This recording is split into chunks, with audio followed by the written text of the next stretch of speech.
Now, what you are about to see are probably some of the oldest tattoos in the world. High-resolution imaging has found them on a 2,500-year-old Siberian ice mummy. This image shows a rooster, which was discovered on the body of the woman, who was aged about 50.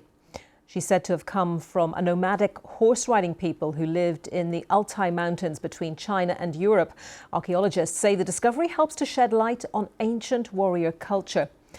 And take a look at this picture of a lion and its prey. While this is an intricate griffin, a mythical half-lion, half-eagle creature. OK, well, let's speak now to traditional tattoo artist Daniel Ridet. He worked with the archaeologists to try to figure out how the tattoos on the ice mummy were made. Daniel, really good to have you with us. And just tell us the story briefly first of how you became involved with this project and this research.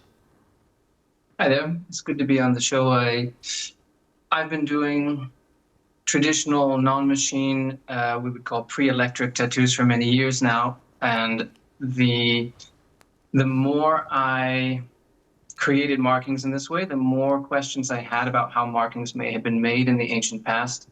As I started to develop very specific questions about, let's say the Iceman, the Princess of Okok, and other tattoos found on mummified human remains, I started asking questions to people who I thought might have the answers, and connected with an archaeologist who was part of our recent publication, Dr. Aaron Dieterwolf, who I had specific questions, and he seemed like the person to ask. And when I asked, he said that some of those questions had not yet been answered and that we could find the answers together. So we've been working together since 2018. A perfect pairing. You could help each other answer those questions.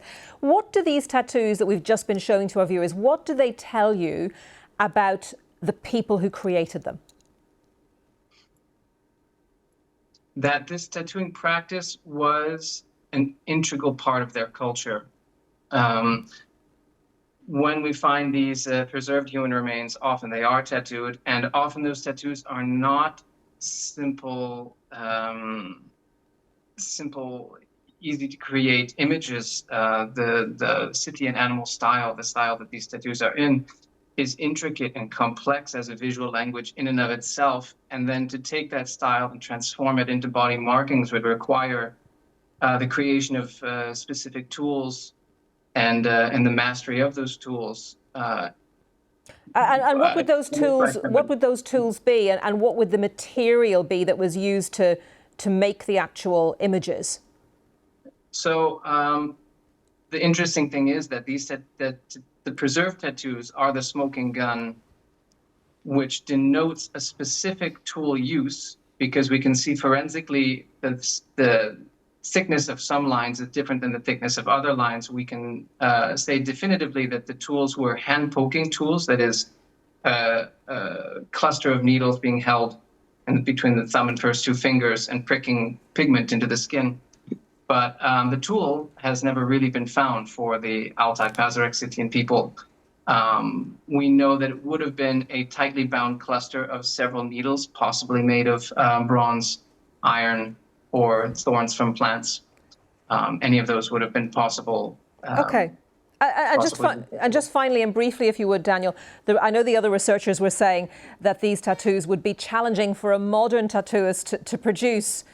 Do you agree with that? And are you going to try to reproduce some of these images on yourself? So yes, they would be. Most tattoo artists these days use machines, and those who do tattoo by hand would still be hard-pressed to create such intricate long parallel lines with empty space between. Is quite a technical thing to perform, and the tattoos on the right forearm have quite a lot of those technical challenges. I do have in the works plans to make that kind of smoking gun tattooing implement that I mentioned, which would be a cluster of needles, and then test it on myself. Okay, well, Daniel, really interesting to talk to you about that story today. Thank you so much, Daniel Ridet.